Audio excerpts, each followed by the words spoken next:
পরস্পর পরস্পর দেখা হলে আমরা চেষ্টা করব তাকাব্বালাল্লাহু মিন্না ওয়া মিনকুম বা মিনকা, এই দোয়াটা পাঠ করার। এটা সাহাবীগণ পরস্পর পরস্পরে বলতো। তবে ঈদ মোবারক বলার বিষয়টা আমি যেটা দেখছি সেটা হলো কোন কোন আলেমগণ বলেছেন ঈদ মোবারক মানে ধন্য ঈদ বা ধন্য আনন্দ বা এরকম একটা বা বরকতময় ঈদ, এটা বলা জায়েজ। তার মানে তাই বলে এটা কিন্তু সুন্নাহ না, এটা বলা জায়েজ। কিন্তু সুন্নাহ হলো সাহাবীদের যেটা করণীয় সেটা হলো তাকাব্বালাল্লাহু মিন্না ওয়া মিনকা বা মিনকুম। কথা বুঝতে পারছেন? এটা বলবো আমরা, এটা বলার চেষ্টা করব। ঈদ মোবারক থেকে এড়িয়ে চলবো এটা আমি বলবো না, কারণ অনেক উলামাগণ এটা বলছে যে এটা জায়েজ কিন্তু এটা বিদআত না, আবার অনেক আলেমগণ বলছেন এটা বিদআত। তবে আমরা চেষ্টা করব যেটা সুন্নাহ সেটাই বলার।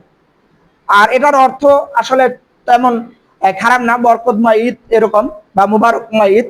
হ্যাঁ, ঈদ মুবারক, ঈদ মুবারক যদিও বা বলি, কিন্তু তার সাথে আমাদের থাকবে কি তাকাব্বালাল্লাহু মিন্না ওয়া মিনকুম। অনেকে এগুলা আমরা জানি না দোয়াগুলা।